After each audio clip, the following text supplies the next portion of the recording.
मेरे प्यारे दोस्तों, भाइयों और बहनों, आप सबका राधा कृष्ण भक्ति ज्ञान चैनल में स्वागत है। मैं आज आप सबको श्रीमद् भागवत गीता सुनाने जा रही हूँ, जो कि बड़ी अच्छी है और ज्ञानवर्धक है, जिसको सुनने से मन प्रसन्न हो जाता है। तो चलिए दोस्तों, अब शुरू करती हूँ श्रीमद् भागवत गीता। धृतराष्ट्र बोले, हे संजय, धर्म भूमि कुरुक्षेत्र में एक चित्र युद्ध की इच्छा वाले मेरे और पांडु के पुत्रों ने क्या किया। तब संजय बोले, उस समय राजा दुर्योधन ने व्यूह संरचना युक्त पांडवों की सेना को देखकर और द्रोणाचार्य के पास जाकर यह वचन कहा, हे आचार्य, आपके बुद्धिमान शिष्य द्रुपद पुत्र धृष्टद्युम्न द्वारा व्यूहाकार खड़ी की हुई पांडु पुत्रों की इस बड़ी भारी सेना को देखिए।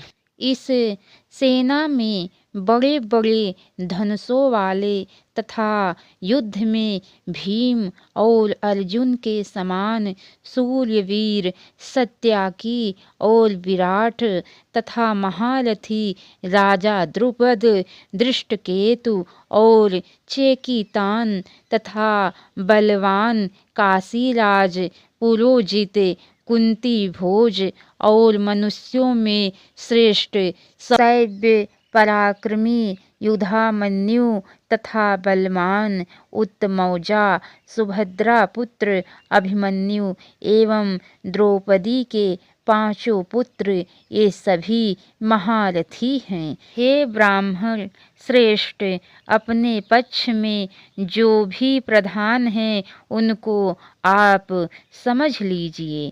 आपकी जानकारी के लिए मेरी सेना के जो जो सेनापति हैं उनको बतलाता हूँ। आप द्रोणाचार्य और भीष्म पितामह तथा कर्ण और संग्राम विजयी कृपाचार्य तथा वैसे ही अश्वत्थामा, विकर्ण और सोमदत्त का पुत्र भूरिश्रवा और भी मेरे लिए जीवन की आशा त्याग देने वाले बहुत से शूरवीर, अनेक प्रकार के शस्त्रों से सुसज्जित और सब के सब युद्ध में चतुर हैं। भीष्म पितामह द्वारा रचित हमारी वह सेना सब प्रकार से अजय है और भीम द्वारा रचित इन लोगों की यह सेना जीतने में सुगम है। इसीलिए सब मोर्चों पर अपनी अपनी जगह स्थित रहते हुए हम लोग सभी निस्संदेह भीष्म पितामह की ही सब ओर से रक्षा की जाए।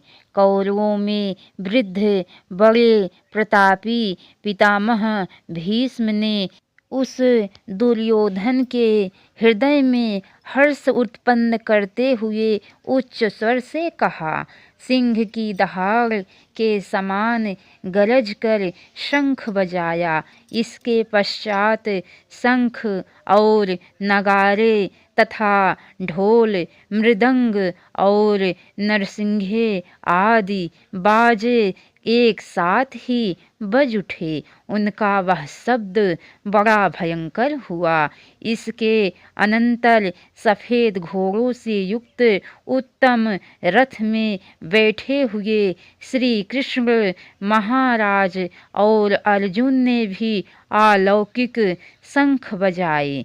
श्री कृष्ण महाराज ने पांचजन्य नामक, अर्जुन ने देवदत्त नामक और भयानक कर्म करने वाले भीम ने पौंड्रक नामक शंख बजाया। कुंती पुत्र तथा युधिष्ठिर ने अनंत विजय नामक और नकुल तथा सहदेव ने सुघोष और मणिपुष्पक नामक शंख बजाए।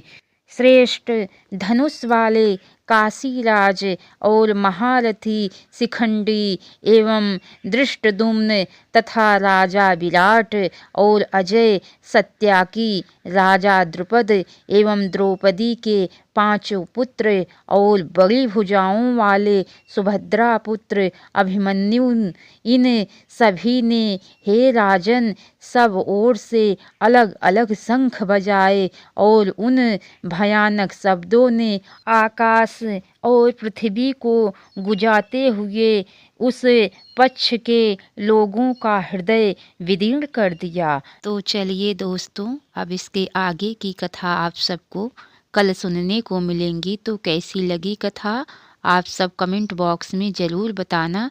अब तक की सारी वीडियो देखने के लिए आप सबको बहुत बहुत धन्यवाद। नमस्कार दोस्तों, जय श्री राधे कृष्ण।